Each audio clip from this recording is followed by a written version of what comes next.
Nahmaduhu wa nasta'inuhu wa nastaghfiruh wa na'udzu billahi min sururi anfusina wa min sayyiati a'malina man yahdihillahu fala mudhillalah wa man yudlilhu fala hadiyalah. Asyhadu an la ilaha illallah wahdahu la syarikalah wa asyhadu anna Muhammadan abduhu wa rasuluh. Allahumma fassalli wa sallim wa barik ala hadzal nabiyil karim sayyidina wa nabiyyina wa imamina Muhammadin wa ala alihi wa ashabihi wa man tabi'ahum bi ihsanin ila yaumiddin. Allahumma 'allimna ma yanfa'una wanfa'na bima 'allamtana wa zidna 'ilma wa na'udzu bika min 'ilmin la yanfa'. Rabbi shrah li sadri wa yassir li amri wahlul 'uqdatan min lisani yafqahu qawli. Amma ba'd. Baik, teman-teman mahasantri dan juga para asatid wal asatidah ruang sanad yang semoga dimuliakan Allah Subhanahu wa taala. Segala puji kita panjatkan kehadirat Allah Subhanahu wa taala yang mana sampai malam yang berbahagia ini kita masih diberikan begitu banyak kenikmatan, di mana yang paling utama adalah nikmat keimanan dan nikmat kesehatan. Kemudian juga yang patut kita syukuri pula adalah nikmat semangat untuk terus senantiasa bersemangat dalam menuntut ilmu syar'i. Dan ini adalah salah satu apa yang disabdakan oleh Nabi SAW. Bahwasanya kata Nabi SAW, di antara ciri ketika Allah menghendaki kepada seorang hamba kebaikan itu adalah dia belajar ilmu syar'i. Kata Nabi SAW, man yuridillahu bi khairan yufaqihu fiddin. Barang siapa yang diberikan kebaikan oleh Allah Subhanahu wa taala, maka dia akan memahami agama, yaitu menuntut ilmu dalam hal ini. Baik teman-teman, azani Allah wa iyyakum. Sebelumnya kami dari Ruang Sanad mengucapkan taqabbalallahu minna wa minkum. Mohon maaf lahir dan batin. Semoga Allah Subhanahu wa taala menerima semua amal soleh kita yang telah kita laksanakan di bulan Ramadan kemarin, dan semoga dengan keluarnya kita dari bulan Ramadan, Allah Subhanahu wa taala mengampuni semua dosa-dosa kita dan kita masih bisa dipertemukan di bulan Ramadan yang selanjutnya. Amin ya Allah ya rabbal alamin. Baik teman-teman mahasantri dan asatid wal asatidah Ruang Sanad azan ya Allah wa iyyakum. Senang sekali pada malam hari ini saya selaku moderator bisa menemani teman-teman semuanya dalam rangka menuntut ilmu, melanjutkan kajian kita, daurah kita, yang insya Allah akan kita laksanakan selama kurang lebih 90 menit ke depan. Yang mana pada kesempatan malam hari ini, kita akan kembali menyimak pemaparan materi yang akan disampaikan oleh Al-Ustadz Furqanuddin Nugraha Hafizahullah Ta'ala, di mana beliau ini adalah pewaris sanad fikih Imam Syafi'i. Sebagaimana yang kita tahu bahwasanya di negeri kita yang tercinta, negeri Indonesia ini, madhab yang banyak dianut oleh masyarakat adalah madhab Syafi'i. Sehingga penting bagi kita untuk mengetahui ilmu-ilmu fikih terkait madhab Syafi'i. Karena itu yang langsung berkaitan dengan ibadah-ibadah kita sehari-hari. Nah, teman-teman azani Allah wa iyyakum, sebelum kita lanjutkan kajian kita, saya ingin menyapa pemateri kita, Ustadz pemateri kita pada malam hari ini, yaitu Ustadz Furqanuddin. Assalamualaikum Ustadz Furqanuddin, Fizullah. Waalaikumsalam warahmatullahi wabarakatuh. Masya Allah. Apa kabar Ustadz? Alhamdulillah. Alhamdulillah. Senang bisa jumpa dengan antum Ustadz malam ini. Nah. Alhamdulillah. Materi untuk malam ini apa Ustadz? Kalau boleh tahu kita. Ya, insya Allah pada kesempatan malam hari ini kita akan lanjutkan kajian kitab Safinatun Najah, lanjutan dari pasal sebelumnya, yaitu berkaitan dengan kewajiban orang yang hidup terhadap orang yang meninggal.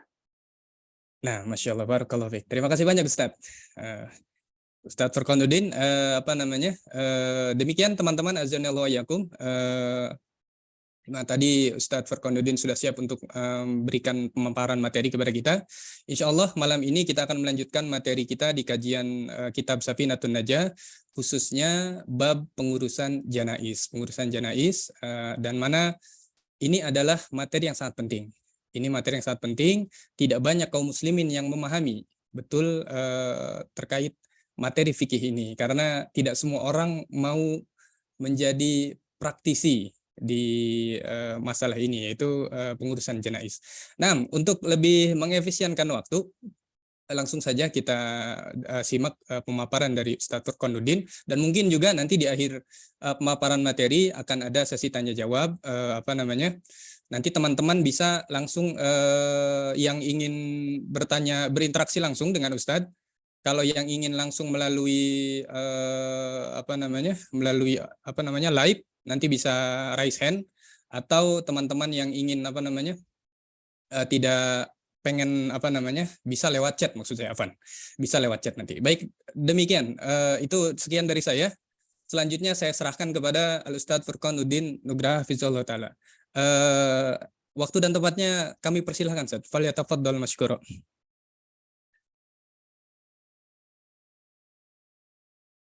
Bismillahirrahmanirrahim. Assalamualaikum warahmatullahi wabarakatuh. Waalaikumsalam warahmatullahi wabarakatuh. Alhamdulillah, wassalatu wassalamu ala rasulillah, sayyidina Muhammad ibn Abdillah, wa ala alihi wa sahbihi wa mawalah. Amma ba'du, qala Allah ta'ala fil Qur'anil Karim, a'udzu billahi minasyaitonir rajim. Ya ayyuhalladzina amanu taqullaha haqqa tuqatih wa la tamutunna illa wa antum muslimun. Puji syukur marilah kita sama-sama panjatkan kehadirat Allah Subhanahu wa taala atas limpahan nikmat dan karunia-Nya. Alhamdulillah, pada kesempatan malam hari ini kembali kita bisa bermuwajahah, bisa tersambung meski lewat media online dalam rangka taqarrub ilallah, mendekatkan diri kepada Allah Subhanahu wa taala, yakni li talabil ilmi, dalam rangka menuntut ilmu. Kata para ulama, talabul ilmi itu adalah min afdolil kurbat, di antara taqarrub yang paling afdol. Nah, mudah-mudahan apa yang kita lakukan dicatat oleh Allah Subhanahu wa taala sebagai sebuah ketaatan, sebagai sebuah amal soleh. Terlebih sekarang kita masih dalam suasana selepas melaksanakan amaliyah ketaatan di bulan Ramadan. Sekarang kita sudah berada di bulan Syawal. Maka tidak salah rasanya kalau kembali kita berdoa kepada Allah Subhanahu wa taala, taqabbalallahu minna wa minkum. Semoga Allah Subhanahu wa taala menerima semua amal ibadah kita semua. Dan Ibnu Rajab Al-Hambali mengatakan bahwa man amila ta'atan minat ta'at, barang siapa yang melakukan satu ketaatan kemudian selesai dilakukan, fa'alamatu qabuliha ayyasilaha bi ta'atin ukhra. Katanya bahwa di antara tanda diterimanya ketaatan itu adalah manakala ayyasilaha bi ta'atin ukhra, ketika disambung dengan ketaatan yang lain. Jadi kalau kita ingin mengetahui, ingin tahu indikasi apakah kemarin amaliyah di bulan Ramadan kita, baik itu puasanya, qiyam Ramadannya, baca Al-Quran dan sebagainya diterima, maka apakah di bulan Syawal ini ketaatan kita kepada Allah Subhanahu wa taala semakin meningkat atau tidak? Kalau semakin meningkat, menyambung ketaatan yang telah kita lakukan dengan ketaatan-ketaatan lain, maka ini min alamati qabuliha, di antara tanda diterimanya ketaatan itu. Sebaliknya, wa alamatu raddiha ayyakiba tilka ta'ah bima'siyah. Di antara tertolaknya ketaatan yang telah kita lakukan itu adalah manakala satu ketaatan telah selesai, tapi malah kemudian dilanjutkan dengan kemaksiatan, tidak lagi mau taat kepada Allah Subhanahu wa taala. Ini min alamati raddiha, di antara tanda ditolaknya, tidak diterimanya ketaatan kita. Tentu ini tidak menjadi harapan kita semua. Iwan bila rahimakumullah, selanjutnya salawat serta salam semoga senantiasa tercurah limpah kepada junjungan alam habibana wa nabiyana Muhammad sallallahu alaihi wasallam, kepada keluarganya, para sahabatnya, juga kepada semua umatnya, yang senantiasa istiqomah menjadikan Islam sebagai satu-satunya pedoman dalam menjalani kehidupan di dunia ini. Mudah-mudahan kita termasuk di dalam.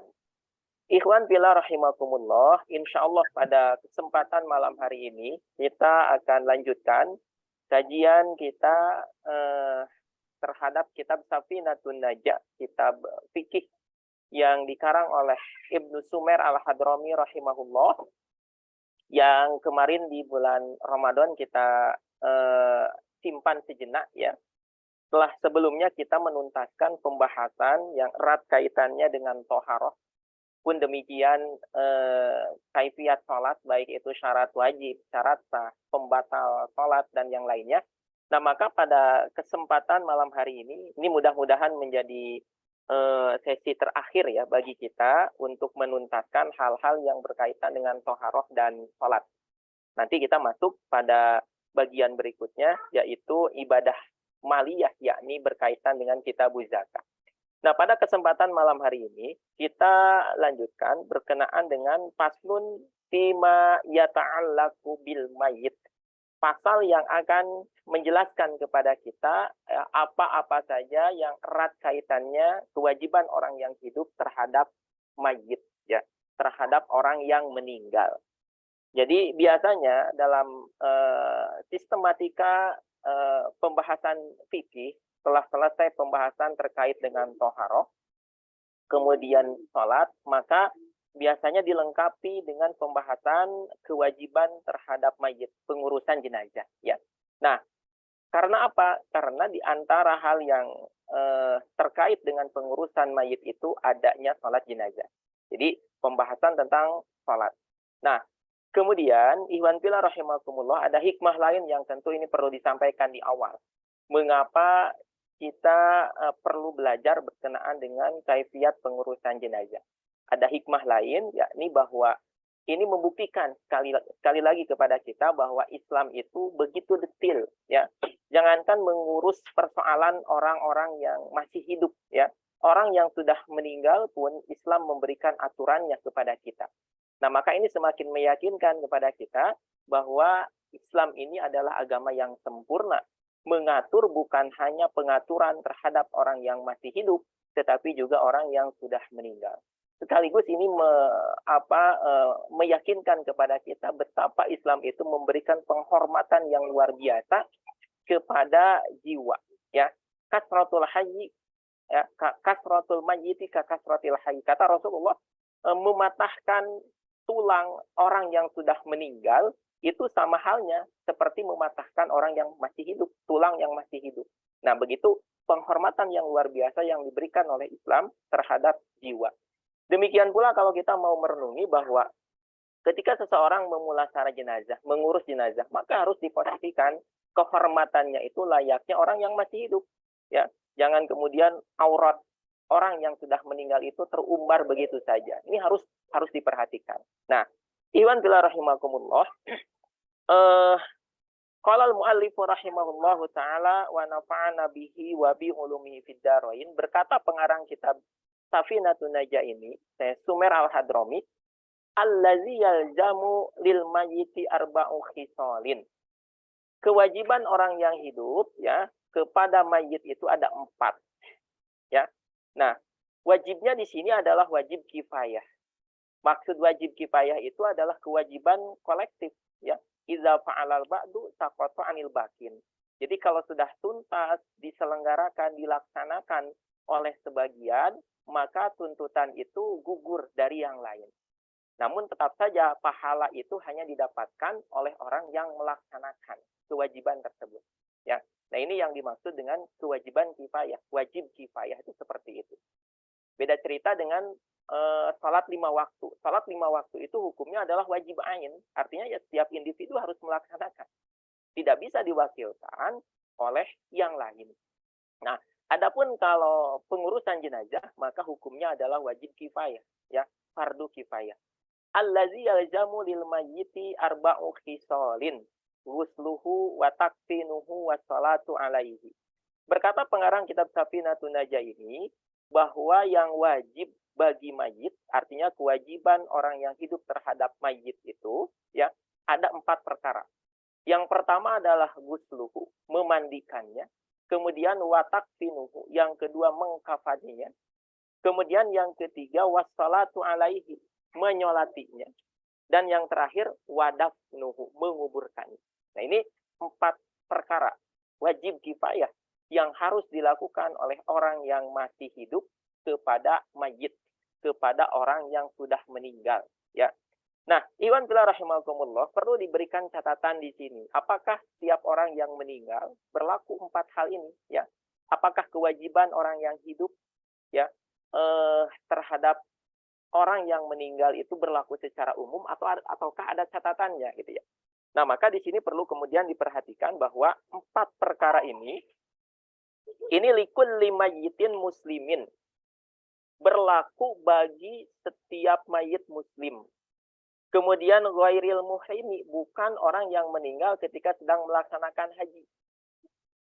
Wasyahidi, ataupun syahid, wa ghairis sikti, dan juga bukan orang yang meninggal keguguran, gitu ya. Nah, ini yang perlu diperhatikan, iwan fillah rahimakumullah. Artinya apa? Kalau orang kafir bukan muslim, orang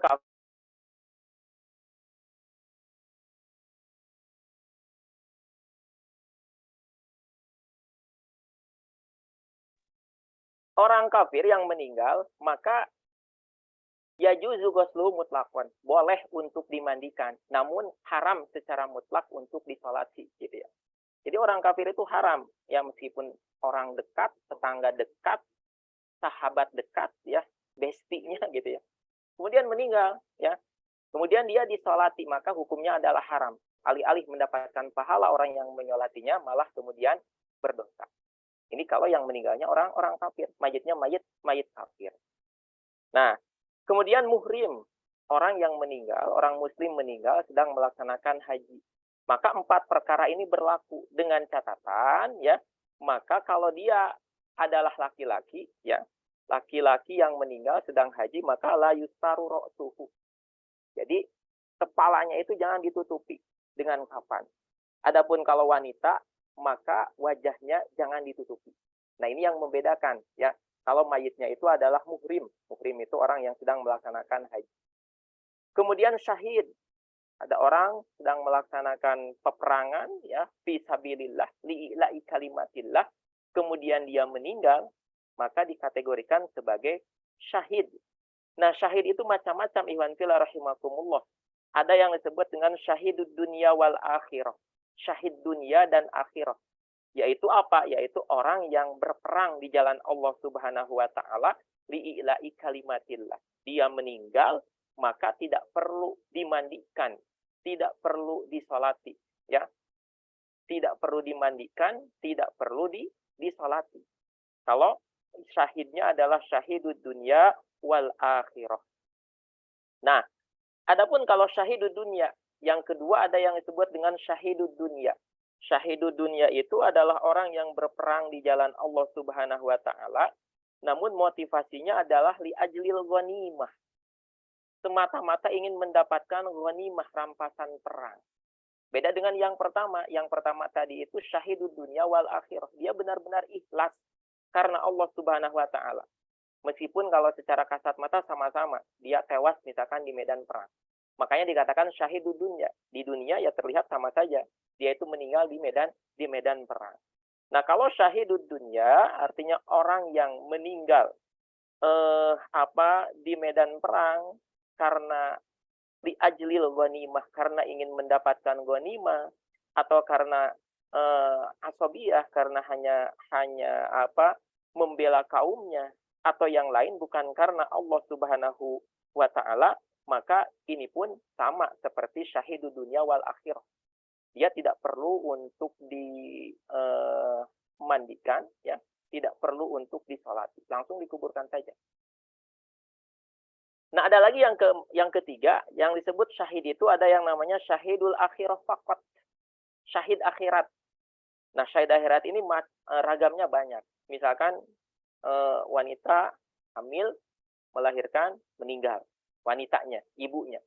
Atau misalkan seperti kemarin, ya, pandemi, ya, orang meninggal karena apa? Karena COVID-19 misalnya, atau karena dia itu tenggelam, atau karena misalkan dia tertimpa benda yang berat sehingga meninggal. Ini dikategorikan sebagai syahidul akhirah. Nah, maka kalau syahidul akhirah, orang yang syahid akhirat, maka sama seperti mayat biasa. Ya, dia harus dimandikan, harus disolati, ya, harus dikafani, harus dikuburkan sebagaimana biasa. Meskipun sama-sama syahid, ya, itu ragam syahid. Nah, syahid yang tidak perlu dimandikan, tidak perlu disolati itu, ya, adalah syahidud dunya wal akhirah ataupun syahidud dunya. Nah, itu bedanya. Iwan bila rahimakumullah, berikutnya, kalau misalkan seorang ibu keguguran, ya, nah apakah janinnya itu harus dimandikan, harus disolati, harus dikafani, harus dikuburkan? Nah, ini tergantung, ya. Kalau janin, ya, dia lahir, kemudian sempat hidup, artinya sudah menampakkan sebagai manusia, sudah ada tanda-tanda tanda-tanda kehidupan, maka janin seperti itu hukmul mayyitil kabir fi luzumil khisalil arba. Sama posisinya sebagaimana kalau ada orang dewasa meninggal. Artinya dia pun harus dimandikan, harus dikafani, ya, harus disolati dan dikuburkan. Nah, kemudian yang kedua, gimana kalau misalkan janinnya ini belum hidup tapi sudah menampakkan sebagai manusia, ya, sudah ada tanda-tanda sebagai makhluk gitu, seperti itu. Nah, maka patuh romu as-salatu alaihi wala yajibu ghusluhu wa yusannu satru bi syirqati wa dafnihi. Nah, kalau yang kedua ini, maka wajaba ma'ada sholat. Jadi wajib, ya, diperlakukan sebagaimana orang dewasa kecuali disolati. Jadi tidak perlu disolati. Cukup dimandikan, kemudian dikafani dan dikuburkan. Nah, yang ketiga ini adalah wa illam tazhar al hayah wala amarat. Tidak nampak tanda-tanda kehidupan, juga belum berbentuk makhluk, artinya hanya misalkan gumpalan daging saja, ya kan? Gumpalan daging yang belum sempurna seperti manusia. Nah, maka patuh romu as-salatu alaihi, tidak perlu, ya, disolatkan, bahkan haram. Kemudian juga tidak wajib untuk dimandikan, namun disunahkan ya dibungkus saja pakai kain, kemudian dikuburkan sebagai bentuk penghormatan, ya, terhadap manusia. Nah, itu kalau janin. Jadi nanti janinnya tergantung. Si fulanah ini keguguran. Kemudian yang lahir itu adalah sudah berbentuk manusia, ya, bayi manusia, tapi sudah tidak bernyawa misalkan. Nah, maka ya cukup dimandikan saja, kemudian nanti dikafani, dikuburkan, gitu ya. Nah, kalau sudah dia melahirkan, nah ada tanda-tanda kehidupan, ya, sempat misalkan menangis terlebih dahulu, selang beberapa menit kemudian meninggal. Nah, maka ini ya diposisikan sebagaimana layaknya mayat dewasa. Nah, itu rinciannya seperti itu. Jadi 4 hal ini yang wajib bagi orang yang hidup terhadap mayit. Yaitu apa? Yang pertama itu adalah ghusluhu, memandikannya. Kemudian yang kedua mengkafaninya. Dan yang ketiga mensolatinya. Terakhir adalah wadaf, ya, menguburkan. Iwan rahimakumullah. Qala al-mu'allifu rahimahullah faslun aqallul ghusli ta'mimu badanihi bil ma' wa akmaluhu ayyagsila sawataihi wa ayyuzila al-qadhara min anfi. Nah, berikutnya rincian dari 4 perkara tersebut. Yang pertama berkenaan dengan memandikan mayit, ya. Memandikan mayit itu seperti apa? Nah, minimalnya memandikan mayit itu layaknya kita mandi besar biasa, yaitu apa? Ta'mimul badanihi, ya. Ta'mimu badanihi bil ma'i. Jadi badannya itu diguyur dengan air, ya, dari mulai ujung rambut sampai ujung kepala, layaknya kita mandi besar biasa. Di pasal sebelumnya kan mandi besar itu, ya, beda dengan mandi biasa. Di sana harus ada niat. Kemudian yang kedua adalah ta'mimul badan bil ma, ya, menyempurnakan badan dengan air, ya, mengguyur badan dari mulai ujung kepala sampai ujung kaki dengan air, jangan ada yang kelewat. Nah, demikian pula memandikan jenazah itu seperti itu, ya, minimalnya syarat cukup, ya, kita sebagai orang yang hidup memandikan jenazah. Nah, dalam hal ini kemudian para ulama mengatakan, ya meskipun hukum asal mandi besar itu harus ada niat, nah ini gimana caranya? Orang yang mati ya dimandikan, siapa yang niatnya itu? Nah, maka tidak perlu niat, hanya sunnah saja orang memandikan jenazah, kemudian yang memandikannya berniat untuk memandikan jenazah. Seperti itu. Kalaupun tidak berniat, ya sekedar dia mengguyurkan air ke tubuh mayatnya, maka ini sudah mencukupi. Kemudian wa akmaluhu. Nah, sekarang bagaimana level berikutnya? Wa akmaluhu ayyagsila sau'ataihi. Kalau tadi sekedar mengguyurkan air ke seluruh badan mayit. Nah, kalau sempurnanya, yang paling sempurna memandikan mayit itu, yang pertama ayyagsila sau'ataihi, dibersihkan terlebih dahulu dua lubangnya, baik kubul ataupun duburnya. Gitu ya. Kemudian wa ayyuzila al-qazara min anfihi. Ya. Dibersihkan pula kotoran-kotoran dari hidungnya, ya. Kemudian wa ayyuwaddi'ahu, diwudukan. Jadi sebagaimana mandi besar biasa disunahkan untuk wudu terlebih dahulu, layaknya wudunya orang yang mau sholat. Maka demikian pula orang memandikan jenazah disunahkan, ya, sebelum diguyur tubuh mayat ini dengan air, ya, dengan air dari mulai ujung kepala sampai ujung kaki, maka diwudukan terlebih dahulu layaknya orang wudu. Nah, kalau tadi ya niat memandikan jenazah itu hukumnya sunnah saja, tidak menjadi kewajiban ya orang memandikan jenazah harus niat. Namun kalau untuk wudu ya, untuk memperoleh kesunahan wudu dalam memandikan mayit, maka tetap wajib niat wudu ya. Jadi yang mewudukannya niat wudu seperti itu. Wa ayyuwaddi'ahu wa ayyaduka badanahu bisidri. Nah, tidak hanya sekedar diguyur, tetapi juga digosok-gosok badannya itu bisidri. Ya. Dengan apa? Sidr. Sidr itu daun bidara. Jadi di antara manfaat daun bidara itu, ya, selain biasanya juga dipakai untuk meruqyah, adalah penggunaannya untuk memandikan jenazah. Ya. Jadi disediakan ya barang beberapa helai daun bidara itu, kemudian nanti dicampurkan dengan airnya. Untuk apa? Digunakan untuk wa'ayyadluka badanahu bisidri. Menggosok-gosok badannya dengan daun bidara. Wa'ayyatubba al-ma'a alaihi salasan. Nah, kemudian diguyur dengan air 3 kali. Nah, ini kesempurnaannya seperti itu. Jadi sebetulnya sederhana memandikan jenazah itu. Hanya kadang karena memang tidak terbiasa, ya, tidak seperti kita mandi biasa, ya, mandi besar misalkan tiap hari Jumat atau dan sebagainya. Kemarin ketika Idul Fitri kita mandi besar itu sebagai kesunahan. Tapi biasanya kalau memandikan jenazah itu karena memandikan orang lain gitu, juga secara psikologi kadang keburu takut duluan. Kadang pada susah memandikan jenazah itu, mencari orang yang berani untuk memandikan jenazah. Padahal sebetulnya praktiknya itu ya sederhana ya. Asal kemudian air itu kena ke seluruh badan mayit, maka itu sudah selesai memandikan mayit. Nah, tentu kalau misalkan tadi ingin mencapai kesempurnaannya ya seperti tadi ya, diusahakan kotoran-kotorannya itu dikeluarkan terlebih dahulu. Biasanya kalau mayat itu kan sudah lemas, otot-ototnya itu sudah lemas ya. Biasanya kalau misalkan di perutnya itu ada kotoran, ditekan sedikit saja itu keluar gitu.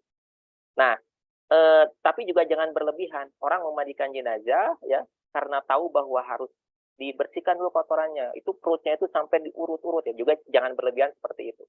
Cukup diurut aja pelan-pelan. Apa yang memang secara alamiah bisa keluar dari dubur orang itu ya akan keluar. Nah, nanti itu dibersihkan gitu ya. Jadi jangan sampai kemudian terlalu berlebihan juga supaya kotoran yang ada di dalam perutnya itu keluar sampai diurut-urut sampai keras gitu. Nah, ini juga tidak baik gitu. Nah, itu dibersihkan dulu gitu ya. Nah, nanti ketika misalkan sudah selesai ya, sudah sempurna airnya membasuhi badan mayit ini, ya di akhir ada lagi kotoran keluar ya dibersihkan lagi gitu. Ya kan? Tangan kita pakai sarung tangan dan sebagainya gitu ya, dibersihkan. Layaknya kalau kita ya buang air ya kita cebok. Nah, demikian pula kalau mayat ya diceboki terlebih dahulu. Kemudian tadi ya min anfihi, kotoran-kotoran yang ada di dalam hidungnya pun dibersihkan gitu ya. Nah, seperti itu. Nah, diwudukan. Jadi tadi ya di awal dikatakan bahwa ini sekaligus yang membuktikan kepada kita betapa Islam itu tidak hanya memperhatikan orang hidup ya. Orang meninggal pun ya itu diperhatikan sedetil mungkin bagaimana memposisikan orang meninggal itu seperti orang hidup. Ya. Dia mau menghadap Robnya, kalau ruhnya itu sudah duluan. Ya. Ini jasadnya pun diposisikan sebagaimana orang mau menghadap Robnya, bersih dalam keadaan yang suci.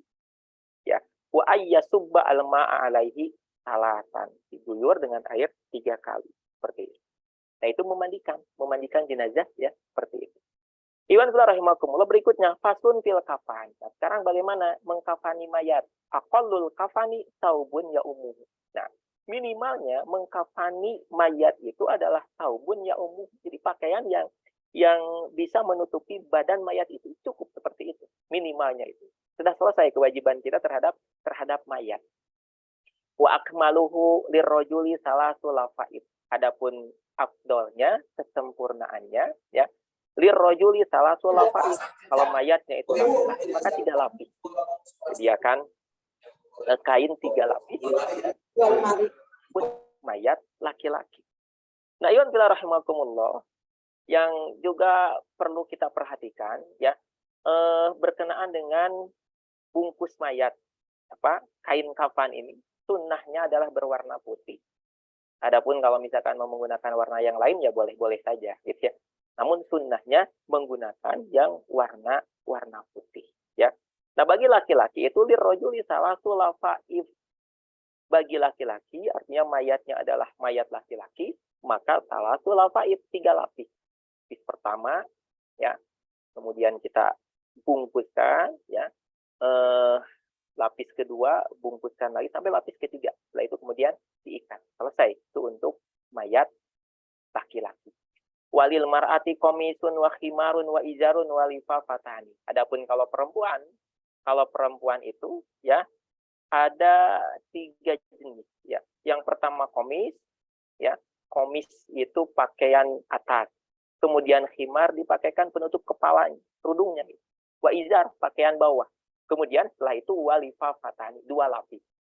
Jadi pengganti 1 lapis di laki-laki. Kalau laki-laki kan 3 lapis sama saja seperti itu. Nah, tapi kalau perempuan ya lapis pertamanya itu adalah komis, khimar dan izar. Komis itu adalah pakaian bagian atasnya ya. Kemudian khimar adalah penutup kepalanya, izar adalah pakaian bagian bawahnya. Nah, setelah itu baru kemudian dilapisi lifafatani dengan 2 lapis kain. Setelah itu kemudian diikat. Nah, nanti penampakannya sama saja. Setelah selesai dibungkus itu seperti laki-laki. Kalau setelah 2 lapis terakhir, 2 lapis terluar itu dipakai untuk melapisi mayatnya itu. Nah, itu ya. Jadi bedanya ya antara laki-laki dengan perempuan. Iwan fillah rahimakumullah. Nah, faslun fi sholati alal mayyit. Yang ketiga adalah menyolati mayat. Arkanu sholatil jenazah sab'atun. Ya. Rukun sholat jenazah itu ada 7. Jadi jangan sampai salah nih ya. Gara-gara mayatnya adalah misalkan mertuanya, ini disolati sebagaimana sholat duhur. Ada rukunya, ada sujudnya. Nah, makanya ini penting untuk diperhatikan.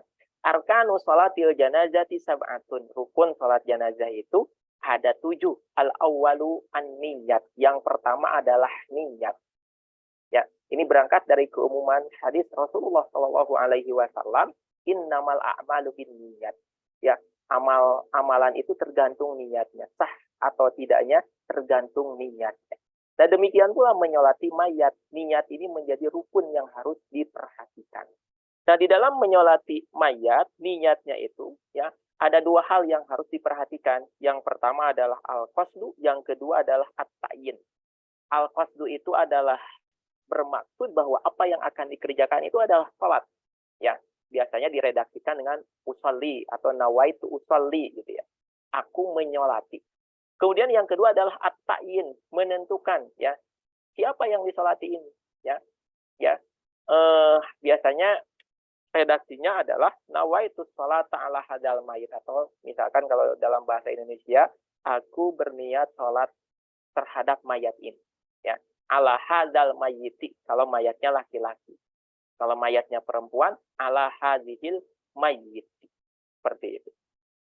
Iwan fillah rahimakumullah, yang kedua at-tsani arba'u takbiratin, 4 takbir. Nah, ini yang membedakan dengan sholat biasa. Kalau menyolati mayat itu adalah arba'u takbiratin, 4 takbir. Nah, makanya kalau orang melaksanakan sholat zuhur berjamaah dengan orang yang sedang menyolati mayat, maka tidak sah. Karena apa? Beda bentuk. Sebagaimana pembahasan semula ya di awal, ya kita pernah menyinggung bahwa tidak peduli niatnya apa, yang penting kemudian bentuk sholatnya sama, maka sah kalau orang sholat berjamaah. Yang di depan itu sedang mengerjakan sholat ba'diyah duhur misalnya. Kemudian kita datang berjamaah terhadap dia. Kita melaksanakan sholat duhur, maka sah sholat duhurnya. Ya, meskipun beda jenis sholatnya, yang penting bentuknya sama. Tapi kalau beda bentuk, yang satu sedang sholat jenazah, ya, ini kita bermakmum untuk melaksanakan sholat subuh misalkan, maka tidak sah. Karena apa? Karena beda bentuk. Ya. Untuk sholat jenazah itu arba'u takbiratin, ada 4 takbiran. Al-salisu al-qiyamu alal qadiri. Rukun sholat jenazah yang ketiga itu adalah al-qiyamu alal qadiri, ya, berdiri bagi orang yang mampu, ya. Karena sama, ya, sholat jenazah ini hukumnya adalah fardu kifayah, fardu gitu ya. Tiap sholat fardu maka wajib untuk berdiri. Beda cerita kalau sholat sunnah. Kalau sholat sunnah itu meskipun kita mampu untuk berdiri, kemudian dilakukan sambil duduk, maka sah-sah saja sholat. Tapi kalau sholat fardu, ya termasuk di dalamnya adalah sholat jenazah, maka diharuskan berdiri alal qadiri, bagi orang yang mampu untuk berdiri, bagi orang yang sanggup untuk berdiri. Kalau tidak sanggup, maka ya diperbolehkan sambil duduk, misalkan seperti itu. Ar-rabi'u qiraatul Fatihah. Yang keempat, rukun sholat jenazah itu adalah qiraatul Fatihah, membaca Al-Fatihah. Jadi harus membaca Al-Fatihah. Nah, membaca Al-Fatihah ini, ya meskipun biasanya kita lakukan, membaca Al-Fatihah itu adalah setelah takbir yang pertama, ya. Allahu Akbar. Kemudian kita baca Al-Fatihah. Nah, sebetulnya membaca Al-Fatihah ini tidak mesti setelah takbir yang pertama. Bisa jadi kemudian setelah takbir yang pertama, Allahu Akbar, ya tidak baca apa-apa. Kemudian takbir lagi yang kedua. Nah, setelah takbir yang kedua, dia baca Al-Fatihah, maka sah-sah saja. Nah, makanya Syekh Sumer Al-Hadrami di sini mengatakan bahwa qiraatul Fatihah saja, ya, tidak kemudian ditakkid, ini harus ditakbir yang keberapa, gitu ya. Artinya boleh ditakbir yang pertama, ditakbir yang kedua, yang ketiga, yang keempat, gitu ya. Nah, al-khamisu yang kelima, rukun sholat jenazah itu as-salatu ala nabi ba'da saniyah. Membaca salawat ke atas Nabi SAW setelah takbir yang kedua. Nah, kalau membaca salawat ini mesti mau tidak mau, ya, itu harus setelah takbir yang kedua. Makanya dikatakan ba'da saniyah, setelah takbir yang kedua. Minimalnya baca salawatnya ya yang ringkas Allahumma sholli ala sayyidina Muhammad misalnya. Atau yang paling afdol adalah salawat Ibrahimiyah, sebagaimana salawat yang biasa kita baca setelah tasyahud akhir. Allahumma sholli ala sayyidina Muhammad wa ala ali sayyidina Muhammad kama shallaita ala sayyidina Ibrahim wa ala ali Ibrahim, dan itu salawat Ibrahim. Nah, itu dibaca setelah takbir yang kedua. Ikhwan fillah rahimakumullah, as-sadisu. Yang keenam, rukun sholat jenazah itu ad-du'a lil mayyiti ba'da salisah. Berdoa untuk mayit setelah takbir yang ketiga, ya. Nah, doa khusus untuk mayit yang disolati. Jadi jangan sampai kemudian doanya doa yang lain gitu. Nah, juga dikatakan bahwa fala yujzi'u ba'da ghairiha. Tidak sah kalau doanya ini dilakukan misalkan di takbir yang keempat. Dan juga wala budda ayyakuna bi ukhrawiyyin, ya. Doanya ini harus doa yang ada sangkut pautnya dengan urusan akhiratnya si mayit, ya. Tidak cukup misalkan dia itu mendoakan mayit misalkan Allahumma hfaz tarikatahu. Ya Allah, jagalah hartanya, gitu ya. Jagalah peninggalan harta peninggalannya, maka tidak sah. Jadi meskipun mendoakan mayit, tapi mendoakan hartanya yang itu urusan duniawinya. Doa untuk mayit itu maksudnya adalah doa untuk mayit untuk urusan akhiratnya. Nah, makanya yang biasa kita baca untuk doa mayit ini, misalkan Allahumma gfir lahu, ya, warhamhu wa'afihi wa'fu anhu, kalau mayitnya adalah laki-laki. Kalau perempuan, Allahumma gfir laha warhamha wa'afiha wa'fu anhu. Jadi untuk urusan ukhrawinya, untuk urusan akhiratnya.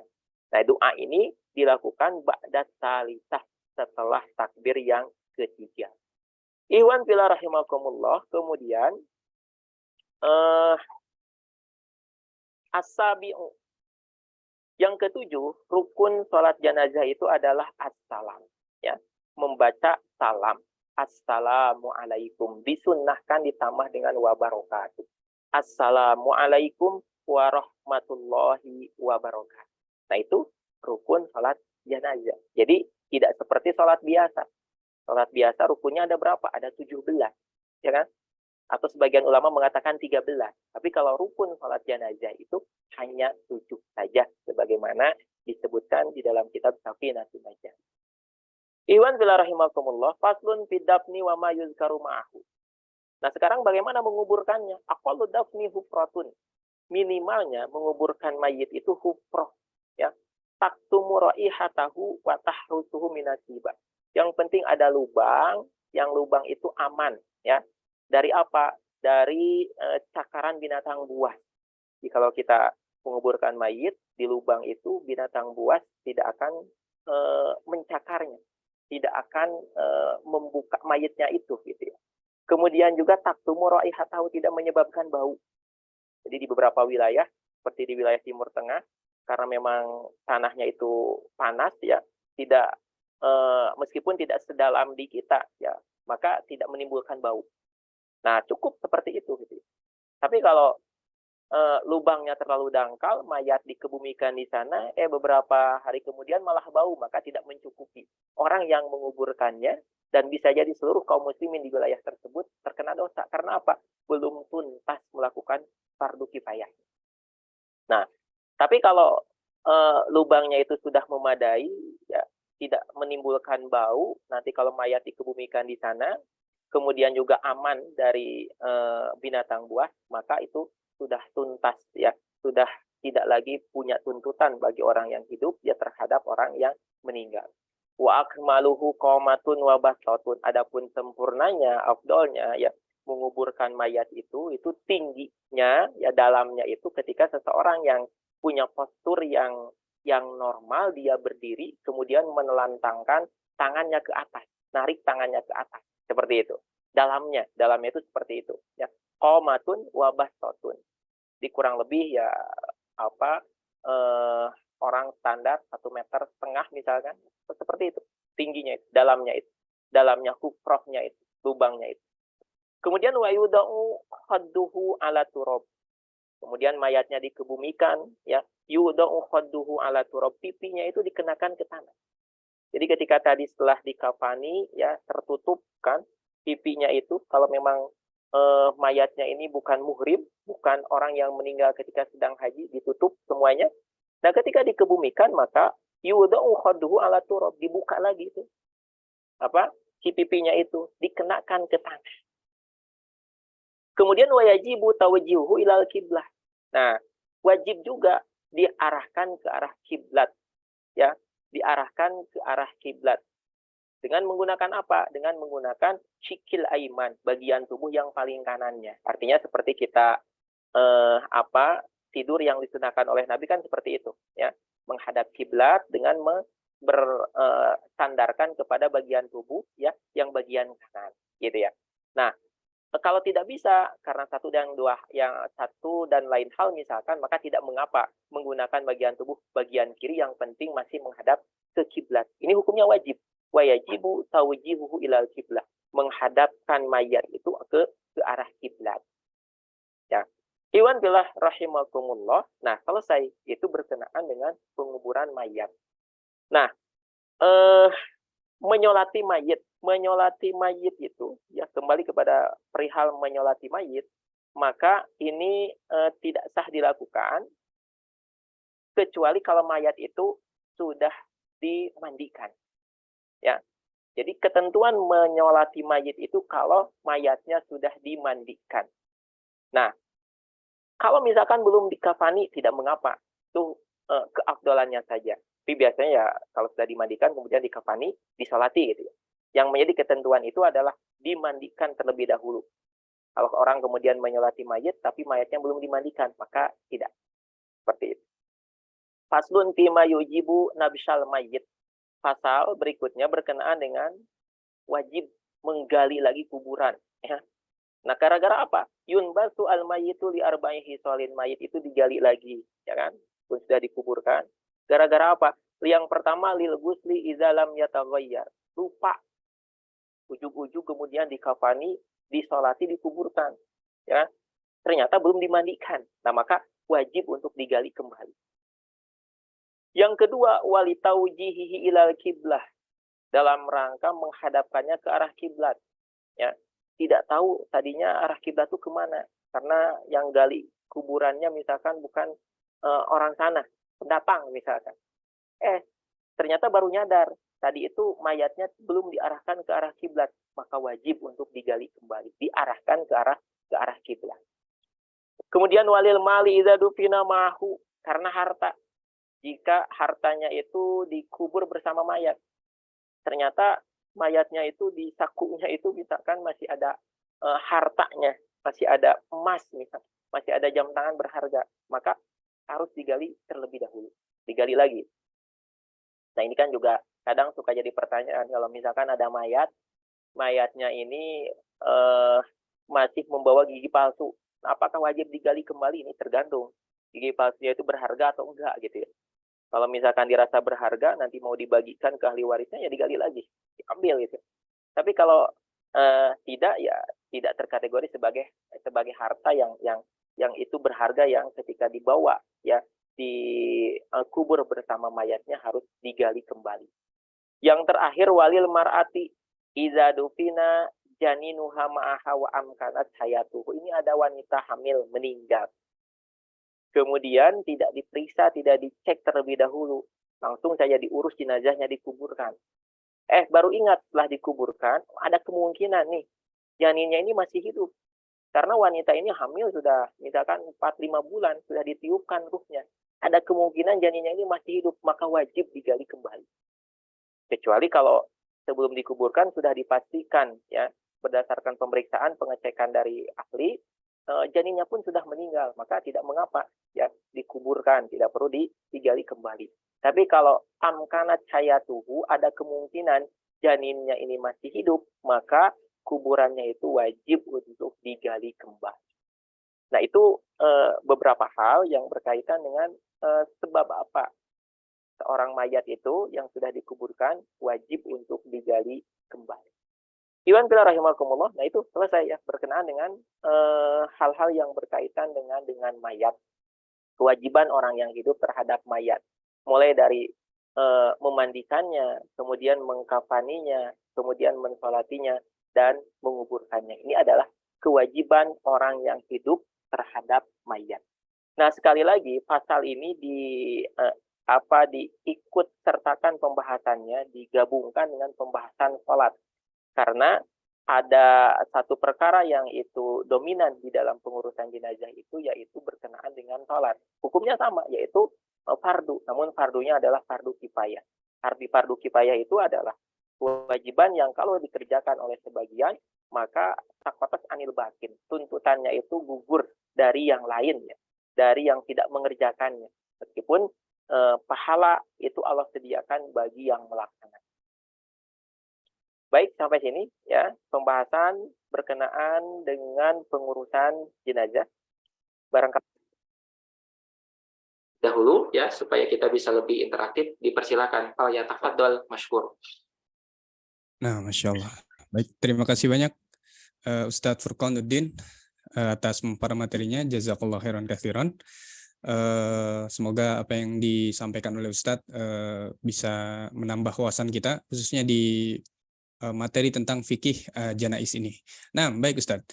Di sini sudah ada beberapa pertanyaan di kolom chat sudah ada beberapa pertanyaan dan di kolom chat ini akan Anda dahulukan, baru nanti kemudian setelah chat nanti jika ada teman yang ingin bertanya secara langsung, secara interaktif dengan Ustadz, maka setelah kita selesaikan pertanyaan-pertanyaan yang sudah terangkum di kolom chat ini. Baik, yang pertama Ustadz. Pertanyaan yang pertama yaitu dari Ustadz Arif Abu Fatih. Beliau bertanya, Ustadz izin bertanya, saya pernah baca dalam kitab Sulamut Taufik bahwa orang Muslim yang mengingkari satu ayat Al-Quran terkategori murtad. Bagaimana menghukumi Muslim seperti ini dalam pengurusan jenazahnya? Dihukumi seperti Muslim atau kafir? Demikian Ustaz pertanyaannya. Tafadhol Ustaz. Nah, mengingkari satu ayat Al-Quran, ya, artinya mengingkari bahwa itu adalah bukan kalamullah, bukan firman Allah, maka ini diantara tanda seseorang itu riddah, ya, melakukan kemurtadan. Ya, di dalam kitab Sulamut Taufik itu dibahas secara lebih detail bahwa yang namanya riddah itu, murtad itu ada 3 kategori, ya. Karena iktikad, keyakinan, meyakini, ya, misalkan bahwa alif lam mim itu bukan ayat Al-Quran. Nah, maka ini terkategori sebagai riddah, murtad. Nah, meskipun tidak terucap, ya, tapi kalau di dalam keyakinannya seperti itu, maka itu sudah cukup, ya, menunjukkan bahwa dia itu murtad.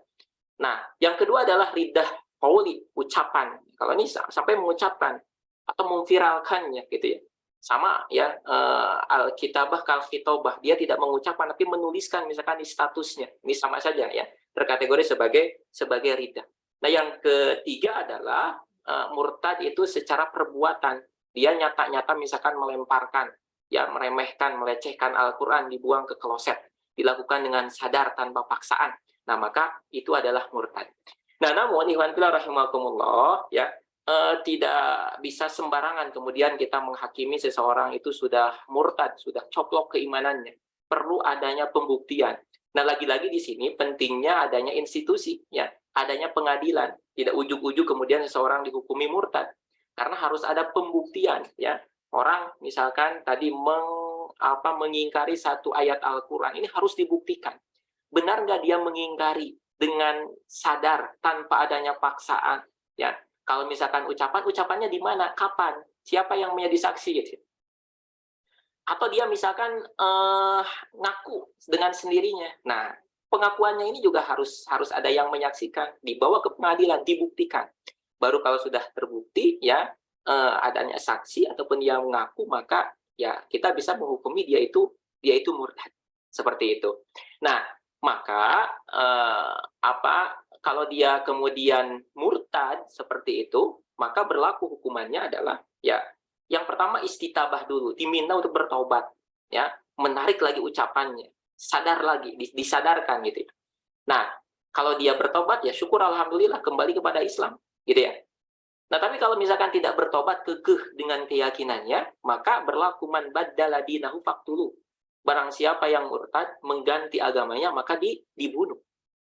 Ya, hukuman bagi orang yang murtad itu dibunuh di dalam Islam. Ya, mungkin kalau dilihat dari kacamata sistem kehidupan yang ada sekarang, gitu ya, mungkin ini terlalu sadis. Masa cuma mengingkari satu ayat saja itu di kategori murtad karena harus dibunuh, gitu. Tapi ini lagi-lagi ini sebagai bentuk penjagaan Islam, ya, terhadap agama. Hifdzuddin. Agama adalah sesuatu yang harga mati, sesuatu yang jangan dianggap sepele. Agama tidak seperti baju yang sore menggunakan baju kemeja, malam menggunakan piyama, bisa gonta-ganti, gitu. Tapi agama adalah sesuatu yang harus melekat, ya, harus melekat dari mulai dia balik sampai nanti dia meninggal. Wala tamutunna illa wa antum muslimun, kan seperti itu.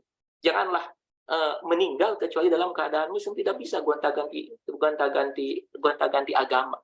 Nah, maka man baddala dinahu faqtuluh, barang siapa yang murtad mengganti agamanya maka dibunuh. Nah, bagaimana menghukumi muslim seperti ini dalam pengurusan jenazahnya? Maka diposisikan seperti orang murtad, seperti orang kafir. Artinya apa? Ya, dia itu tidak perlu untuk disolati. Ya, layaknya orang kafir, bahkan haram hukumnya menyolati orang kafir. Kenapa? Ya, orang kafir khalidina fiha, masuk ke dalam neraka, itu langgeng di dalamnya, apa yang mau didoakan. Nah, orang murtad pun sama, gitu. Kemudian, ya, kalau mau dikuburkan, jangan dikuburkan di pekuburan kaum muslimin, ya, tapi dikuburkan di pekuburan ya orang-orang kafir. Itu untuk orang murtad, sama seperti orang kafir, seperti itu, ya. Jadi dari 4 hal yang tadi, kewajiban orang hidup terhadap orang yang meninggal, ya, memandikannya, kemudian menyolatinya, mengkafaninya, menguburkannya. Nah, kalau untuk orang murtad dimandikan boleh enggak? Boleh, tapi bukan kewajiban, gitu. Adapun menyolatinya, maka haram hukumnya menyolatinya. Ya, jangan menyolatinya, mendoakannya pun untuk urusan ukhrawinya ini hukumnya haram. Karena sudah murtad, terkategori sebagai orang kafir. Seperti itu. Wallahu a'lam bishawab. Nah, terima kasih banyak Ustaz. Jazakallah khair atas jawabannya. Nah, berarti tadi kalau memang betul-betul murtad maka tidak wajib untuk mensolatinya, tapi memandikannya masih diperbolehkan. Nah, begitu Ustaz. Baik, kita lanjutkan ke pertanyaan yang selanjutnya. Dari yang kedua adalah Al-Akh Jakasona. Kalau mayitnya korban mutilasi, Ustaz, hanya tangan dan kaki saja, maksudnya sudah terpisah-pisah bagian tubuhnya, apakah perlu dimandikan dan dikafani juga, Ustaz? Demikian, Ustaz. Nah, untuk korban mutilasi yang ditemukan misalkan hanya tangannya, ya, kakinya saja, kepalanya saja, maka hukum asalnya adalah tetap berlaku 4 perkara tadi. Ya, dia dimandikan, disolati, dimandikan, dikafani, disolati, dikuburkan. Nah, namun kalau tidak memungkinkan, misalkan ya korban mutilasi kalau dimandikan malah membuat dia cepat busuk, ya kan? Kalau kemudian kena air malah membahayakan, malah apa istilahnya, ketika dimandikan nanti darahnya malah kemana-mana. Maka sama halnya dengan kalau seseorang meninggal karena kebakaran, badannya hangus, maka pengganti dari memandikan itu boleh untuk ditayamumkan. Ditayamumi, ya. Ganti dengan ditayamumkan. Nah, setelah itu seperti biasa, dibungkus apa yang ditemukan dari badan yang termutilasi itu, dikafani, ya, kemudian disolati dan dikuburkan. Nah, layaknya seperti itu. Nah, demikian pula kalau orang misalkan ya syahid akhirat. Syahid akhirat itu contohnya tadi, misalkan orang naik ya berlayar, kemudian dia itu tenggelam. Nah, meskipun tenggelam, kan ini sudah terbasuh dengan air laut. Nah, tetap ya ketika ditemukan badannya ada, maka tetap harus dimandikan lagi. Karena yang namanya gusluhu tadi itu ya harus ada maksud dari orang yang hidup ya kepada orang yang meninggal. Tidak cukup ya gara-gara orangnya adalah meninggal karena tenggelam. Berarti sudah tidak perlu dimandikan lagi. Tidak gitu ya. Artinya tetap bagi dia harus dimandikan oleh orang yang hidup. Nah, kasus yang lain kalau misalkan orangnya itu meninggal ya jatuh ke dalam sumur. Gimana ya? Jatuh ke dalam sumur, ya selama masih bisa diangkat, ya, kemudian dievakuasi, tetap harus dimandikan, disolati, gitu ya. Nah, tapi kalau misalkan tidak bisa, ya cukup nanti disolati saja, ya, disolati, ya, untuk mendoakan orang tersebut. Seperti itu. Allahu a'lam bishawab. Nah, terima kasih banyak Ustaz atas jawabannya. Jazakallah khairan katsiran. Kemudian Ustaz, pertanyaan selanjutnya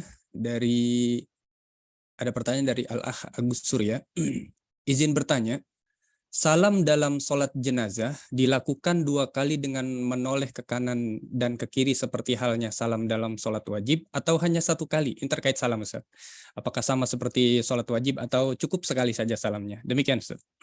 Iya, salam dalam sholat jenazah itu seperti sholat biasa. Artinya yang wajibnya itu, yang rukunnya itu adalah salam yang pertama, assalamualaikum, minimalnya.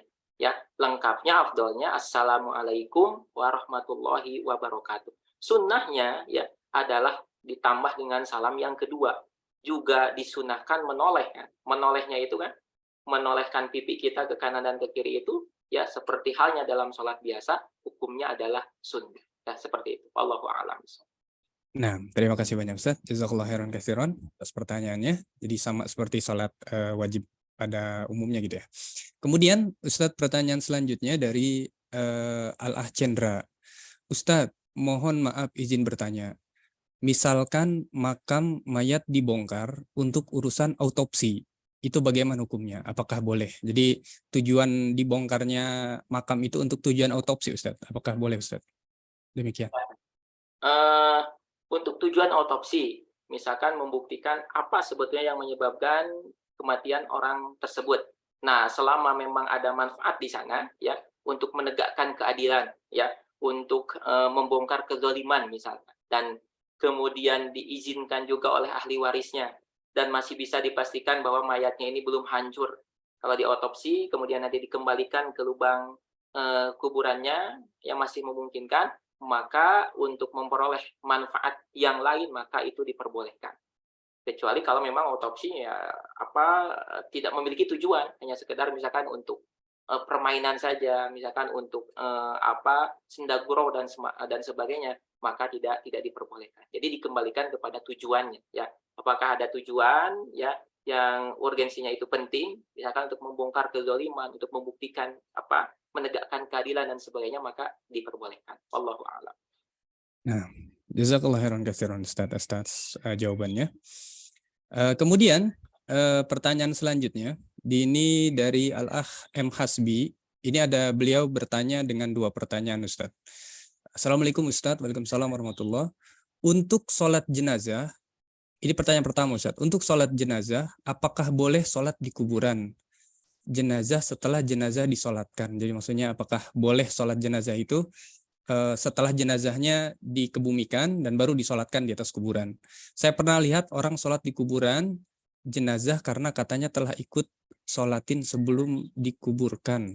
Mungkin maksudnya dia belum ikut mensolatkan gitu, Ustaz. Kemudian pertanyaan yang kedua, apakah ada keterangan air mata keluarga yang hidup nempel ke mayat jadi pemberat siksa bagi si mayat? Demikian Ustaz pertanyaannya. Ada. Nah, jadi untuk menyolatkan mayat ya di kuburan itu diperbolehkan. Selama memang kita masih meyakini bahwa mayat yang dikuburkannya itu belum hilang, maksudnya belum menjadi tanah. Ini mayatnya masih baru gitu. Kalau menyolati mayat yang sudah jadi tulang belulang, ya maka ini tidak ada faedahnya kan. Nah, tapi kalau mayatnya dirasa masih utuh, masih ada ya, apalagi baru, ya telat nih datangnya, yang lain sudah menyolati tadi, ini ketinggalan, nanti menyolatkannya di kuburan, maka diperbolehkan. Seperti itu. Allahu a'lam bishawab.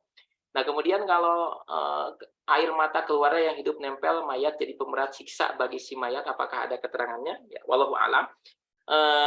Yang saya ketahui bahwa yang menangis itu boleh, yang menangisi mayat.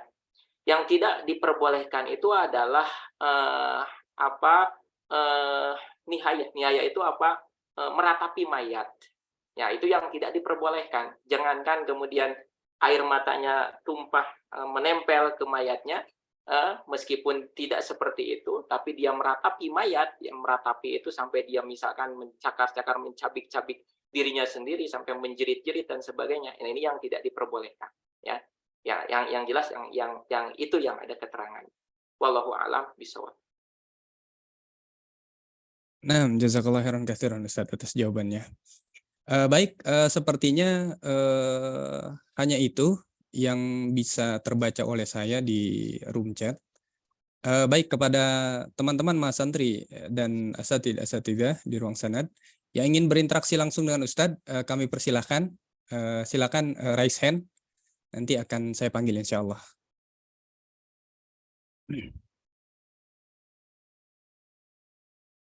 Ada dari Saudari Awalia Nurul Fikri dari Jakarta. Silakan Ibu Awalia Nurul Fikri, pertanyaannya langsung kepada Ustadz. Assalamualaikum warahmatullahi wabarakatuh. Waalaikumsalam warahmatullahi wabarakatuh. Terima kasih Ustaz Salman atas kesempatannya. Pertanyaan saya, tadi kan disebutkan di pasal yang menguburkan mayit itu minimalnya ada lubang dan tidak menyebabkan bau ya Ustaz ya. Terus afdolnya itu pipinya pipinya dikenakan ke tanah kemudian menghadap kiblat gitu kan Ustaz ya. Nah, tapi di pembahasan selanjutnya itu ada bagian yang wajib menggali kuburan kembali. Nah, diantaranya itu ketika mayat itu enggak menghadap kiblat. Nah, itu jadi gimana Ustaz? Menghadap kiblat itu sebenarnya diwajibkan atau sunnah aja gitu. Terus pertanyaan selanjutnya, itu yang pertama ya Ustaz ya. Pertanyaan selanjutnya itu yang janin, Ustaz. Yang janin itu yang diperlakukan seperti orang dewasa itu yang seperti apa gitu. Saya tadi ketinggalan gitu. Yang cuma mandiin, kemudian kafanin sama kuburin. Terus ada juga tuh ya sama ada yang disolatin, itu kan ada perbedaannya. Itu saya di situ miss gitu, ketinggalan. Terus yang ketiga, Ustaz, yang terakhir, tadi kan memandikan jenazah itu kan niatnya sunnah ya, Ustaz ya. Kemudian niat wudhunya itu kan wajib. Nah, itu caranya gimana ketika kita menyebutkan kita niat nih niat wudhu, kan biasanya kan nawaitul wudu'a li raf'il hadasil, itu kan untuk yang wudhu biasa tuh. Kalau untuk ngewuduin mayat tuh gimana niatnya gitu, Ustaz? Itu aja, Ustaz, pertanyaan dari saya. Terima kasih. Wassalamualaikum warahmatullahi wabarakatuh. Assalamualaikum warahmatullahi wabarakatuh. Ya, yang pertama berkenaan dengan menghadap kiblat. Jadi sebagaimana ibarah di kitab Safinatun Najah ini, kalau menghadapkan mayat ke arah kiblat itu hukumnya wajib. Wa yajibu taujihuhu ilal kiblah. Wajib menghadapkan mayat itu ilal kiblah, ke kiblat. Nah, jadi hukumnya wajib. Makanya di pasal berikutnya, di pasal fima yujibu nabsyal mayyit, perkara yang wajib menggali lagi kuburan, ya, menggali lagi kuburan itu salah satu poinnya adalah karena litaujihihi ilal kiblah, dalam rangka menghadapkan mayat itu ke arah kiblat. Jadi hukumnya adalah wajib seperti itu. Nah, kemudian berkenaan dengan janin, ya. Jadi disebutkan ada tiga kategori janin itu, ya. In kharaja min batni ummihi, yang pertama, kalau janin ini keluar dari perut ibunya, wa dhaharat hayatuhu bisyahin aw ghairihi, ya. Kemudian nampak tanda-tanda kehidupannya. Dia misalkan pernah menangis, bernapas, bergerak. Atau misalkan aw dhaharat amaratuha, ya. Atau tanda-tanda kehidupan yang lainnya itu nampak, maka fahukmuhu hukmul mayyitil kabir, dihukumi sebagaimana hukum mayit yang sudah dewasa. Ya harus dimandikan, dikafani, disolati, dan dikuburkan. Jadi yang pertama itu nampak tanda-tanda kehidupan.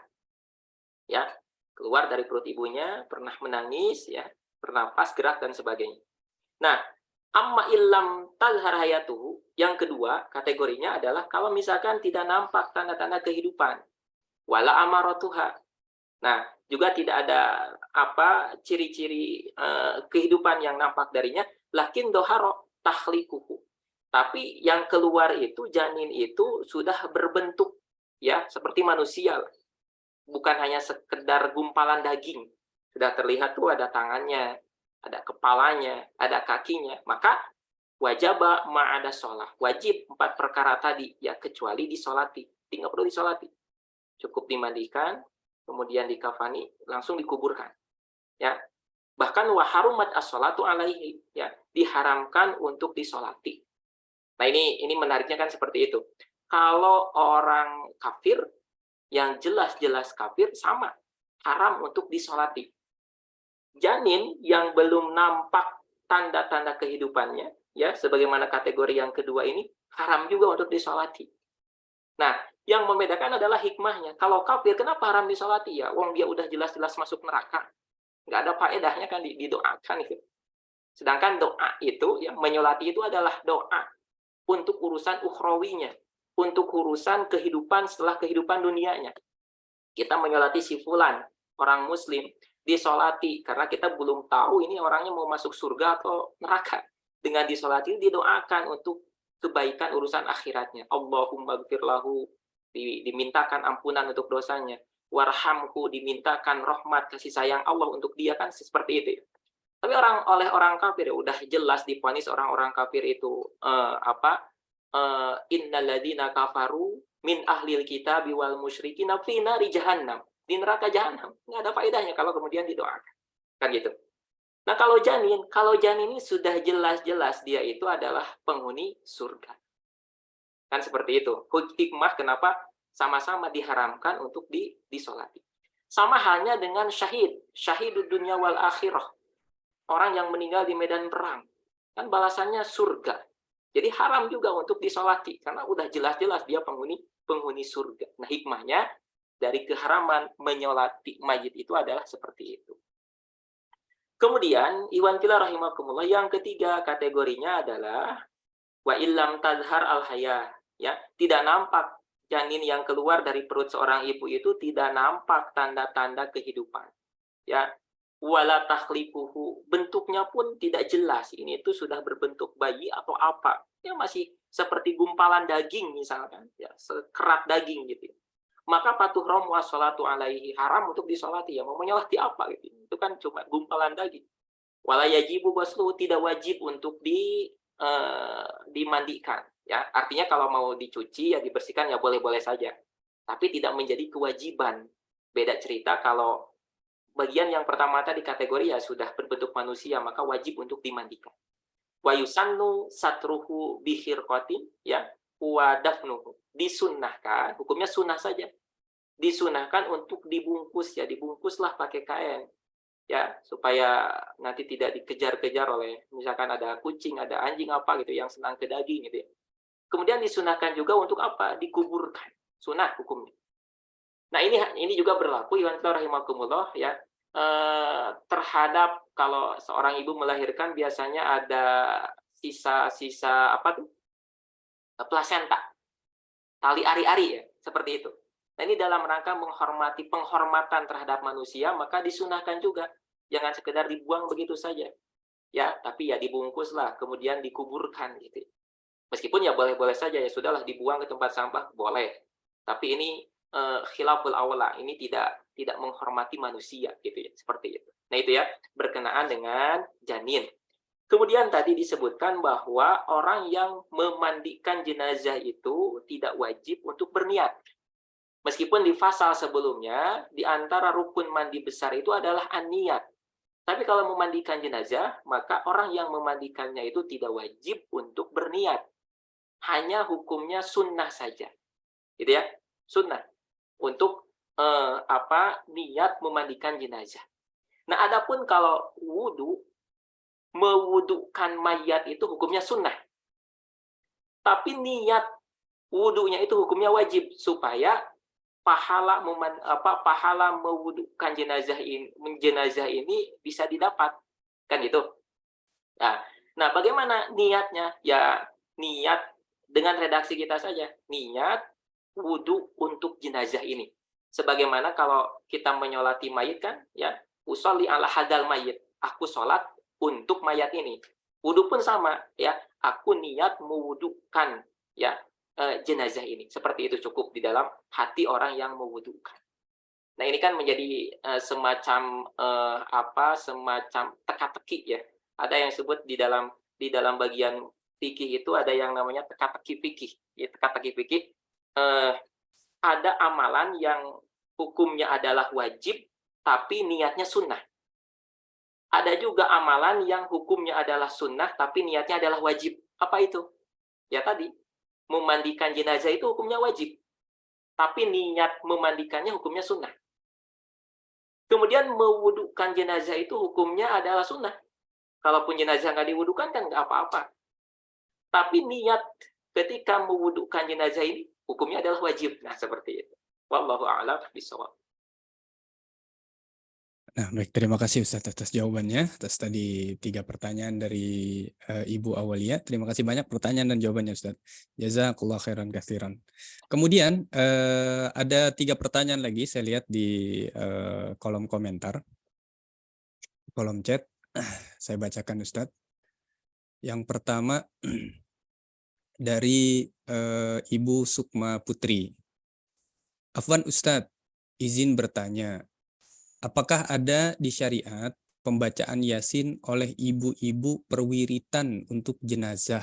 Mungkin baca Yasin untuk jenazah, Ustaz. Bagaimana, Ustaz? Ya, baik.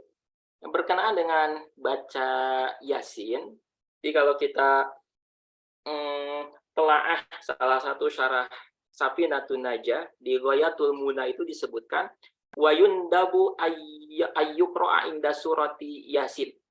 Jadi kalau orang sedang sekarat mau meninggal gitu ya.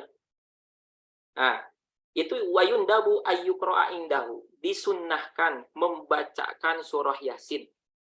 Nah, landasannya apa? Faqad rawa Abu Dawud wa Nasa'i wa Ibnu Hibban an Ma'qal bin Yasar. Jadi ada hadis yang mengatakan bahwa Nabi Shallallahu alaihi wasallam itu pernah bersabda, "Iqra'u ala mautakum Yasin." Bacakan oleh kalian kepada mautakum. Mautakum itu adalah ya orang yang mau meninggal, surah Yasin. Kemudian juga diriwayatkan mamin maridin tuqra'u indahu Yasin illa mata royanan wa adkhala qabrahu royanan wa husyira yaumal qiyamah royanan. Tidaklah orang yang sedang sakit, artinya sakit yang menjurus kepada kematian, tidaklah dibacakan kepadanya surah Yasin kecuali dia meninggal dalam keadaan yang lezat, dalam keadaan yang nikmat, dan kemudian masuk ke dalam kubur pun dalam keadaan nikmat, nanti dikumpulkan pada hari kiamah dalam keadaan nikmat. Kemudian riwayat yang lain, mamin mayitin yuqra'u indahu Yasin illa huwina alaihi. Ini senapas dengan yang tadi ya.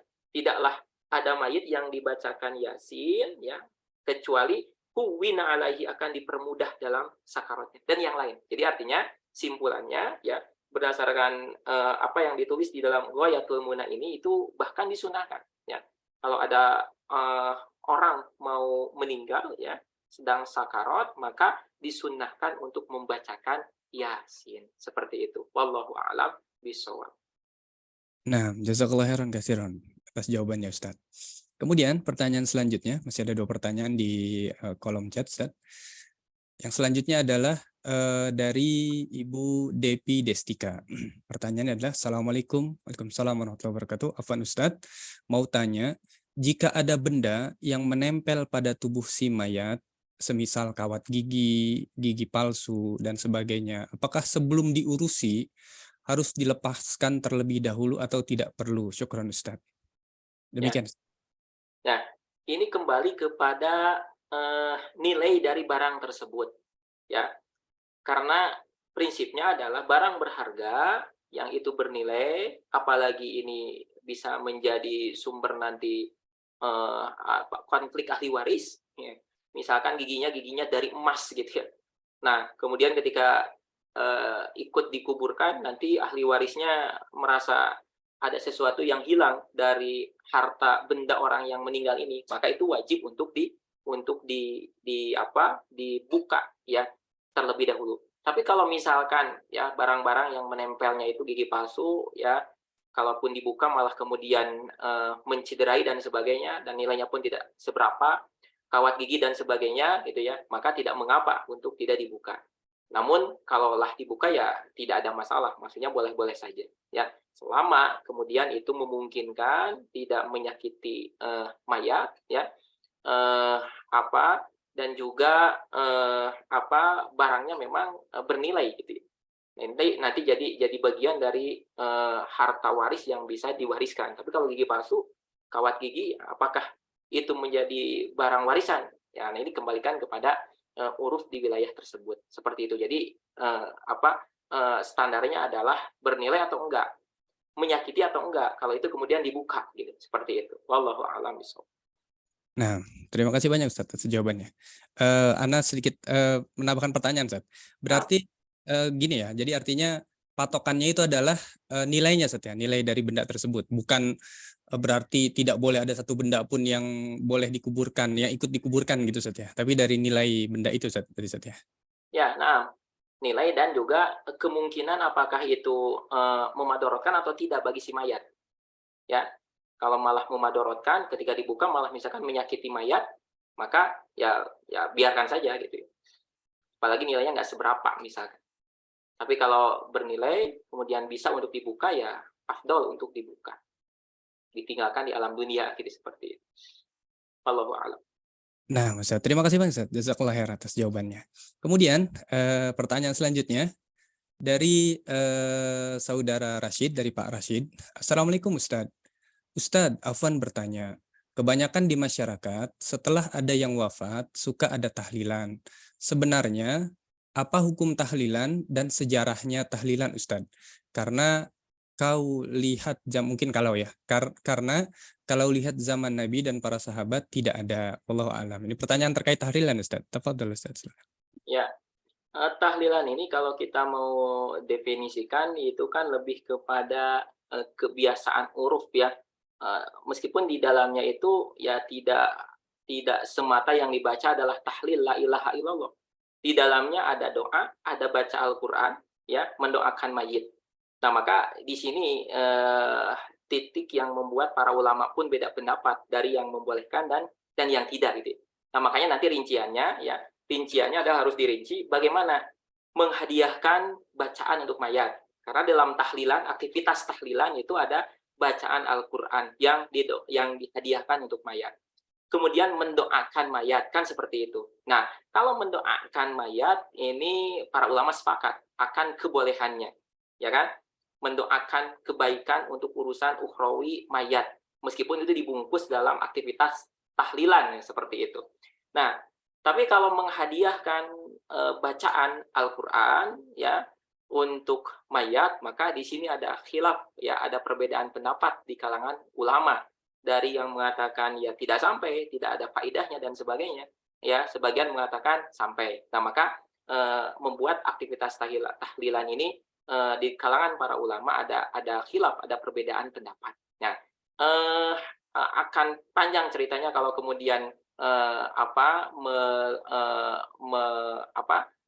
menilai apakah aktivitas-aktivitas tersebut bisa dinilai boleh atau tidaknya dalam pandangan syar'i. Saya hanya ingin mengatakan bahwa ini adalah perkara yang ada khilaf di kalangan para ulama ya.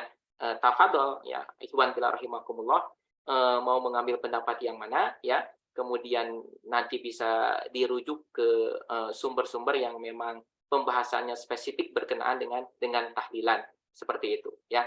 Jadi tahlilan itu adalah perkara yang di dalamnya ada khilaf ya di kalangan para ulama. Wallahu a'lam. Nah, terima kasih banyak Ustaz atas jawabannya. Jazakallah khairan katsiran. Kemudian pertanyaan selanjutnya Ustaz. Ini tampaknya sangat antusias teman-teman karena materinya luar biasa menarik Ustaz mengenai pengurusan jenazah ini. Ada pertanyaan selanjutnya dari Ibu Rina MT. Ini tampaknya beliau menanyakan 2 pertanyaan sekaligus Ustaz. Afwan Ustaz, izin bertanya, tadi ketinggalan baru gabung. Pertanyaan yang pertama, untuk kain kafan, ada perbedaan jumlahkah antara jenazah laki-laki dan perempuan? Ini yang pertanyaan pertama, Ustaz. Perbedaan jumlah kain kafan. Kemudian yang kedua, pertanyaan yang kedua, bolehkah jenazah kita pakaikan pampers? Karena akan dikuburkan di kampung yang bisa jadi kampungnya itu jauh, bisa makan waktu yang cukup lama. Sehingga dengan goncangan kendaraan memungkinkan akan keluar kotoran lagi meskipun sudah berusaha untuk dibersihkan sebersih-bersihnya, dan tidak dibuka pampersnya ketika akan dikuburkan. Jadi pampersnya ini ikut dikuburkan gitu Ustaz, dengan tujuan untuk supaya kotorannya tidak keluar. Demikian Ustaz pertanyaannya. Ya, nah, jadi perbedaan antara jenazah laki-laki dan perempuan sebagaimana tadi disebutkan di dalam pasal ini memang ada perbedaan ya. Kalau laki-laki itu 3 lapis kain ya untuk membungkus, untuk mengkafani mayat laki-laki. Adapun kalau perempuan ya itu cukup 2 lapis, namun ditambah dengan ya 3 jenis pakaian, dipakaikan khimar penutup kepala, kemudian komis dan izar ya, pakaian pakaian bagian atas dan juga sarung seperti itu. Baru kemudian nanti dilapisi di lapisan luarnya itu dengan 2 lapis. Nah, seperti itu. Itu perbedaannya. Yang meskipun sebetulnya secara umum dengan pakaian yang bisa menutupi bagian dari tubuh mayat itu, baik laki-laki ataupun perempuan, ini sudah mencukupi ya dalam hal mengkafani mayat. Seperti itu. Namun afdalnya ya dibedakan antara laki-laki dan perempuan. Laki-laki 3 lapis, kalau perempuan 2 lapis plus dipakaikan khimar, komis dan izar, seperti itu. Kemudian berkenaan dengan pampers ya, kalau memang ada kepentingan yang dibutuhkan, mayatnya mau dibawa keluar kota menggunakan kendaraan, khawatir ada goncangan, kemudian nanti keluar dari duburnya itu kotoran, ya daripada kemudian nanti malah mengkotori, menajisi kain kafannya, dipakaikan pampers, maka tidak mengapa. Pampersnya kemudian tidak dibuka lagi sampai ikut dikuburkan, maka tidak mengapa, karena tadi ya tergolong ke dalam perkara yang memang tidak ya ada nilainya. Buat apa pampers kemudian dibuka lagi? Tapi kalau memang misalkan pampersnya itu ternyata memang ada kotorannya, ya memungkinkan masih bisa dibuka sebelum dikebumikan, dikuburkan, maka itu lebih afdal. Seperti itu. Wallahu a'lam. Nah, jazakallah khairan katsiran Ustadz atas jawabannya. Sudah cukup jelas. Nah, Ustadz, tampaknya waktu sudah menunjukkan pukul 21.25 saat ini. Kita tutup untuk sesi tanya jawab kita. Tadi kita lihat sudah banyak pertanyaan, sudah banyak dan sudah dijawab juga dengan jelas oleh Ustadz Furqanuddin. Nah, Ustadz, sebelum kita tutup dan akhiri pertemuannya malam hari ini, mungkin bisa antum berikan kesimpulan atau dan nasihat-nasihat untuk kami, Ustadz, sebelum kita berpisah. Tafadhol, Ustadz. Nah, sebelum ditutup, mungkin ini ada satu pasal pamungkas yang singkat ya, supaya nanti di minggu depan itu kita masuk ke bab zakat. Faslun fi anwa'il isti'anah wa ahkamiha. Jadi pasal penutupnya adalah berkenaan dengan bagaimana hukumnya minta bantuan orang lain untuk bersuci. Wudu, mandi besar, tapi minta bantuan orang lain. Nah, makanya ini diletakkan setelah pasal tentang memandikan mayat. Kalau mayat pasti ini harus dimandikan oleh orang lain. Tapi kalau kita masih hidup, minta bantuan orang lain untuk diwudukan misalkan, untuk diceboki misalkan, dan sebagainya. Maka bagaimana hukumnya? Wal isti'anatu arba'u khisalin. Minta bantuan orang lain untuk bersuci itu ada 4 macam. Ada 4 jenis hukumnya itu. Yang pertama adalah mubah. Mubah itu ya boleh-boleh saja, mangga silahkan. Kemudian yang kedua khilaful aula. Khilaful aula itu menyelisihi keutamaan. Jadi lebih baik tidak minta bantuan. Yang ketiga makruh. Makruh ya. Kemudian yang keempat wajib. Justru hukumnya adalah wajib. Nah, bagaimana yang mubah? Fal mubahatu hiya takribul ma. Yang mubah itu adalah ketika kita minta bantuan orang lain atau orang lain secara inisiatif yang membantu kita mendekatkan air untuk wudhu. Ini sebagaimana kalau kita lihat Ibnu Mas'ud radhiyallahu an, ini kan senantiasa membantu Rasul membawakan air wudhunya, bahkan membawakan sendalnya. Nah, maka mubah hukumnya boleh takribul ma. Wa khilaful aula. Nah, kalau ini menyelisih keutamaan, artinya kalau ditinggalkan, artinya kita kerjakan sendiri ini lebih utama. Yaitu ya apa? Sobbul ma'i ala nahwil mutawaddi, mengucurkan air ke misalkan orang yang berwudu. Itu hukumnya khilaful aula. Wal makruhah, yang ketiga itu makruh hukumnya. Dia liman yagsilu a'da'ahu. Kita wudu tapi diguyurkan airnya oleh orang lain, itu hukumnya makruh. Selama kita bisa wudu sendiri, maka lakukan sendiri. Kalau dibantukan oleh orang lain, ya maka hukumnya adalah makruh. Nah, yang terakhir wal wajibah. Kalau ini hukumnya wajib. Dia lil maridi ingdal ajizi. Orang sakit yang dia itu tidak sanggup, tidak kuasa untuk wudu sendiri, untuk mandi besar sendiri misalkan. Nah, maka wajib ya dibantu oleh orang lain untuk menuntaskan kewajibannya itu, ya supaya bisa wudu, supaya bisa bersuci. Ini hukumnya adalah wajib. Nah, itu ya. Ini pasal terakhir ya, pasal pamungkas berkenaan dengan toharoh, kemudian sholat ya. Dan insya Allah nanti pada bagian berikutnya kita akan memasuki pembahasan terkait dengan zakat. Nah, sebagai khatimah ya yang ingin disampaikan di dalam kesempatan yang berbahagia ini ditutup dengan pembahasan berkenaan dengan pengurusan jenazah. Paling tidak ada hikmah lain yang penting bagi kita ya, bahwa kita dianjurkan untuk zikrul maut ya, senantiasa mengingat kematian ya. Kemudian juga untuk tidak menelantarkan sholat. Sholat itu saking wajibnya dalam kondisi apapun kita harus melakukannya.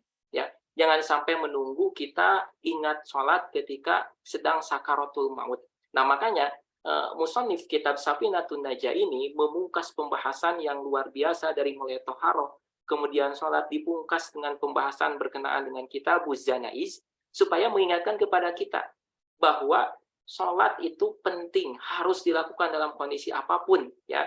Jangan sampai baru ingat sholat ketika sudah meninggal. Kalau sudah meninggal, maka kita yang disolati, seperti itu. Wallahu a'lam bishawab. Mudah-mudahan ada manfaatnya. Kurang lebihnya mohon maaf. Wal afu minkum. Assalamualaikum warahmatullahi wabarakatuh. Waalaikumsalam warahmatullahi wabarakatuh. Baik Ustadz, terima kasih banyak atas nasihat dan penutup materi dari antum. Baik teman-teman, teman-teman Mas Santri dan Asatid wal Asatidah ruang sana, azanillahu wa iyyakum. Alhamdulillahirabbil alamin. Kita telah menyelesaikan daurah kita malam ini, yaitu tentang fikih pengurusan jenazah. Semoga apa yang kita dapatkan hari ini bisa bermanfaat untuk kita baik di dunia maupun di akhirat. Dan kepada Ustadz, semoga Allah Subhanahu wa taala tambahkan ilmu kepada antum, dan semoga Allah Subhanahu wa taala berikan antum senantiasa kesehatan untuk terus membersamai kami semua dalam menuntut ilmu di ruang sanad ini. Demikian teman-teman, azanallahu wa iyyakum. Sampai di sini pertemuan kita.